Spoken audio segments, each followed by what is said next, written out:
Madam President, um, thank you for giving us interview. What do you feel and how do you see how soon you can move ahead of the EU candidacy, and what can jeopardize this process for Georgia?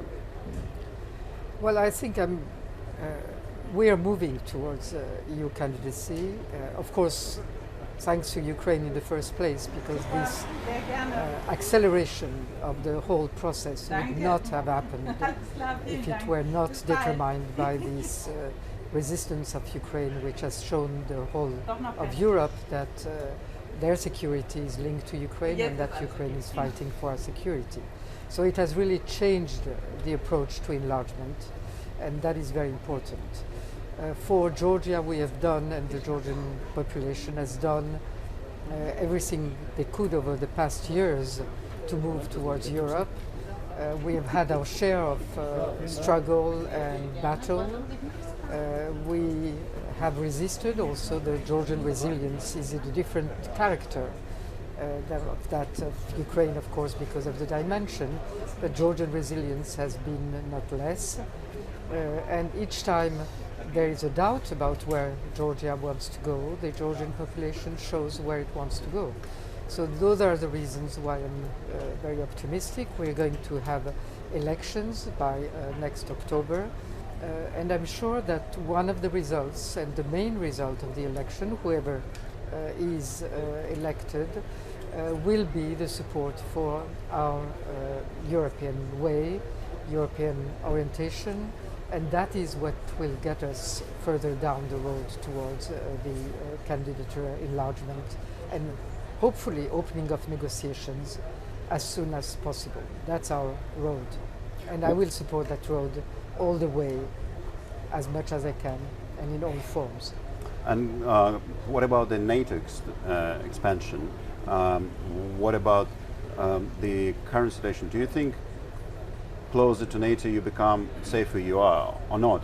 Because the case with Ukraine shows that this gives a casus belli for Putin, for Russia. No, I don't think so. That's not the explanation. The decision of Russia to invade Ukraine is one they took by themselves, and it was not a reaction to something. It was an action, an aggression.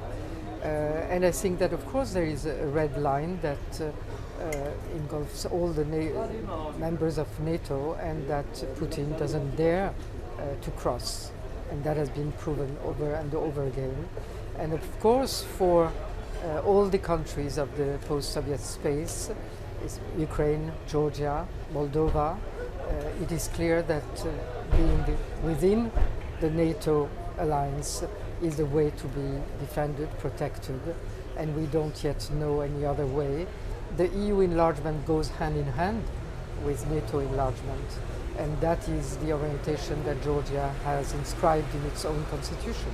But how, for example, recent comments by Donald Trump makes you worry? If he becomes a president, can he weaken NATO, and whether in that situation the NATO will be still a good way for Georgia? Of course, I will not comment on American politics. That would not be proper. But what I can say is that in the same way as Georgia has no alternative to European integration and NATO integration, I don't think that US has any alternative but to remain the biggest ally in a very strong alliance for the future. So I'm confident there too. You're familiar with this model that Ukraine also has chosen in the meantime when they sign bilateral security agreements with some of the NATO members, right? Do you think this is a model that for Georgia will be also acceptable? And have you ever raised those questions in your discussions with Western leaders, with NATO leaders? I think it's a very good way. The same way as before the EU enlargement issue was progressing, there was the issue of getting into different EU programs to get closer to the European Union. In that same way, to get closer to each and every major ally in the alliance is a very good intermediate way. Of course, it doesn't change the ultimate objective, and it should not in any way either weaken or slow down the ultimate objective, but it's a very good way in between to get the support. Of course, today Ukraine is in a more desperate need for this type of bilateral arrangements, so it's no surprise that it starts with Ukraine. But if we can take example, I think it would be an interesting example.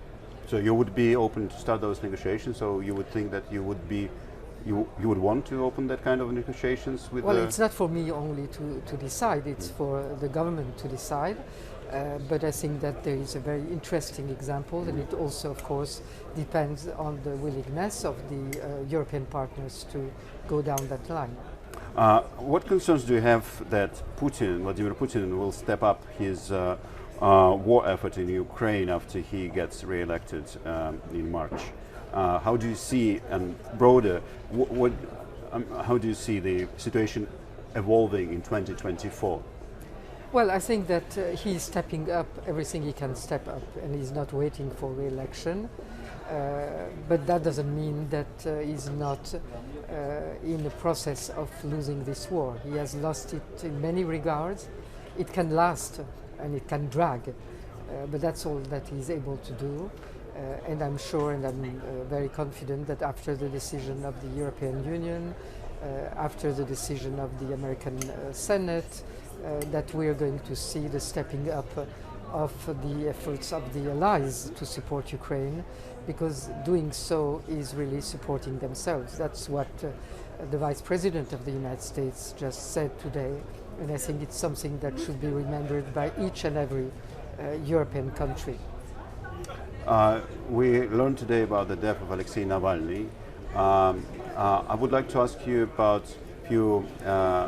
what are your thoughts about it, but also you have Mikhail Saakashvili, who's also in a grave health situation. No, I don't think that we can compare. He can be, not just from humanitarian point of view. For example, will you be able to grant him? No comparison. Comparison is no reason, and especially in this case, Georgia is not Russia, and I can only repeat that so many times. For what is the situation, the tragic situation with Alexei Navalny, if that is true, if that is confirmed, because his wife was just taking part in the conference right here, I think it would be disastrous and a tragedy for human rights, democracy all around the globe. For the situation in Russia, it will only confirm what is the regime today in Russia. But I think that for all of us around and in different parts of the globe, it will be a tragedy.